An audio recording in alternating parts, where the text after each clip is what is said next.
গাউসে পাক আব্দুল কাদের জিলানী আলাইহিস সালাতু ওয়াস সালাম তিনি হচ্ছেন হাসানি হুসাইনি। মাওলা হাসানের ঘর থেকে এসেছেন পিতা, মাওলা হুসাইনের ঘর থেকে এসেছেন মাতা, হাসাইনি হুসাইনি। গাউসে পাক আব্দুল কাদের জিলানী আলাইহিস সালাতু ওয়াস সালাম তিনি ডাইরেক্ট আওলাদে রাসূল, ডাইরেক্ট, যিনি ডাইরেক্ট আওলাদে রাসূল, তার সাধন ভোজনের প্রয়োজন হয় না, কারণ তিনি আগমনী করেন ইমাম হইয়া। ইমাম হুসাইন নাম কে রাখছে রে? ইমাম হুসাইন নাম রাখছে আল্লাহ নিজে। ওই তোর নাম কেরা রাখছে ক? তখন নাম সর্বোচ্চ মূল্যায় রাখে, তখন নাম সর্বোচ্চ মূল্যায় রাখে। আর যে ইয়েজিদ রে রাদিয়াল্লাহু তাআলা আনহু বলে ইয়েজিদের নাম কে রাখছে ক? আবু সুফিয়ানে রাখছে, হিন্দায় রাখছে, নর্তুকিতে রাখছে। আর ইমাম হুসাইন নাম কে রাখছে জানোস? আল্লাহ।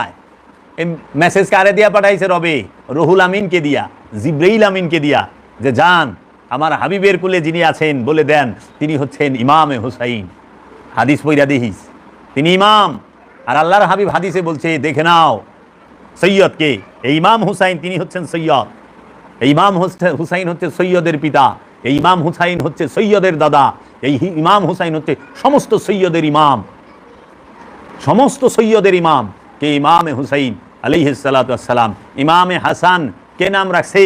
আল্লাহ, আল্লাহর রসুলের নাম রাখছে, মোল্লায় রাখে নাই।